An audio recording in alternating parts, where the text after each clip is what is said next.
राजकीय महाविद्यालय भद्रच खान अल्मोड़ा में बीए चतुर्थ सेमेस्टर के हिंदी साहित्य के सभी छात्र छात्राओं का इस वीडियो में स्वागत है। आज मैं आपको भवानी प्रसाद मिश्र की कविता कहीं नहीं बचे का अर्थ बताऊंगी। इससे पहले हम गीत फरोश कविता का अर्थ देख चुके हैं। आज इनकी दूसरी कविता है कहीं नहीं बचे। इसके विषय में हम देख लेते हैं। भवानी प्रसाद मिश्र की कविता कहीं नहीं बचे वर्तमान समय में पर्यावरण के विनाश की भयावहता का चित्रण करती है। प्रकृति मिश्र जी की कविताओं में सर्वत्र अपने पूरे वैभव के साथ विद्यमान रहती है। प्रकृति के साथ उनका गहरा लगाव है और वर्तमान में अपने स्वार्थों की पूर्ति के लिए मनुष्य किस तरीके से पेड़ों को काट कर ऊंचे महल बना रहा है, इसके विषय में कवि ने इस कविता में कहा है। आइए अब हम इसका अर्थ देख लेते हैं। कहीं नहीं बचे हरे वृक्ष, न ठीक सागर बचे, न ठीक नदियाँ, पहाड़ उदास हैं और झरने लगभग चुप। आँखों में घिरता है अंधेरा घुप, दिन दहाड़े यूं जैसे बदल गई हो तल घर में दुनिया। ठीक है। कवि इस कविता में सर्वप्रथम वृक्षों की महत्ता को प्रतिपादित करते हुए कहता है कि वर्तमान समय में उनके निरंतर विनाश के प्रति कवि चिंता व्यक्त करता है। वह कहता है कि धरती पर पहले की भांति कहीं भी हरे वृक्ष नहीं बचे। सागर और नदियाँ मनुष्य की पार्श्विक वृत्ति के कारण प्रदूषित होती जा रही हैं। पहाड़ों को काटकर सड़कें बनाई जा रही हैं, जिससे पहाड़ों की नींव खोखली होती जा रही है। झरने की बहने की आवाज़ भी क्या है, अब सुनाई नहीं देती है। चारों ओर वृक्ष काटे जा रहे हैं। अब तो छाया देने के लिए भी वृक्ष नहीं बचे, जिससे धूप की चमक आँखों में बदलती जा रही है। दिन में ही लोग पूरे वनों की काया पलटकर नई दुनिया बना रहे हैं। नदियाँ की शीतलता अब उसके जल की निर्मलता को प्रदूषण ने कलुषित कर दिया है। परंतु विभिन्न परियोजनाओं ने उनकी धाराओं को मोड़ा है। उनमें पत्थर मिट्टी के ढेर को लाकर रख दिया है। अब पहले की भांति नदियों का जल पवित्र नहीं रह गया और न ही उनकी कलकल बहती धाराएं आनंद की अनुभूति करवा पाती हैं। सागर झरने सभी इस विनाश की काली छाया में डरे सहमे से बैठे हैं। आइए अब हम इसका दूसरा अर्थ देख लेते हैं।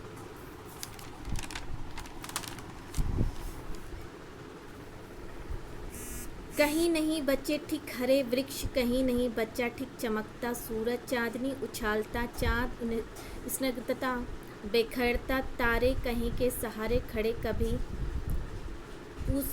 उत्साहवंत सदियाँ इसलिए चली जा रही हैं वे। कवि आगे वृक्ष कट रहे जाने से मनुष्य के साथ यह प्रकृति की नई प्रभावित हुई है।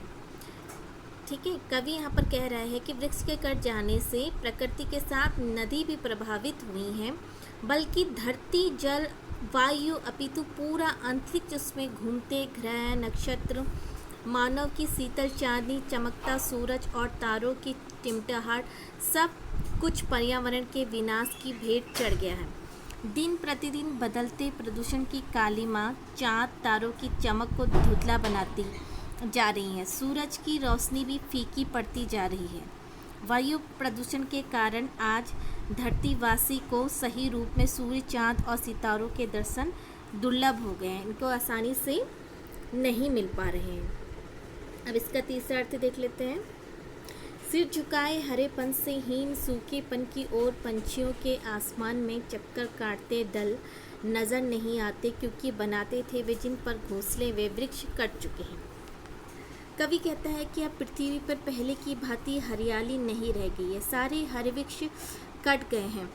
मनुष्य ने अपनी असीमित लालसाओं की पूर्ति हेतु उनका अंधाधुन काटन कर डाला है।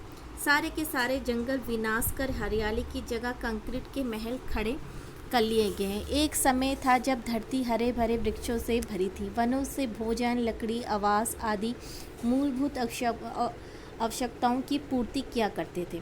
मनुष्य ही नहीं अपितु पशु पक्षी भी इन वृक्षों की छाया में अपना आश्रय बनाते थे। ये प्राण वायु के संचार के आधार थे, परंतु सभ्यता की दौड़ में अंधे हुए मानव ने वनों का विनाश कर स्वयं के लिए विनाश के द्वार खोल दिए हैं। आज पूरी धरती कहीं भी हरे भरे वृक्ष नज़र नहीं आते हैं। कवि यहाँ पर कहना चाह रहा है कि मनुष्य ने अपनी लालसाओं की पूर्ति के लिए सारे हरे वृक्ष तो काट दिए हैं, साथ ही उनकी जगह पे क्या कर दिया, कंक्रीट वाले महल खड़े कर दिए हैं। अब जो पशु पक्षी हैं उनके झुंड भी नहीं दिखाई देते हैं, क्योंकि जिस वृक्ष पे वो झुंड अपना घर बनाते थे वो क्या है, पेड़ कट चुके हैं। क्या जाने अधूरे और बंजर हम अब और किस बात के लिए रुके हैं, उठते क्यों नहीं इस तरंगहीनता और सूखेपन से।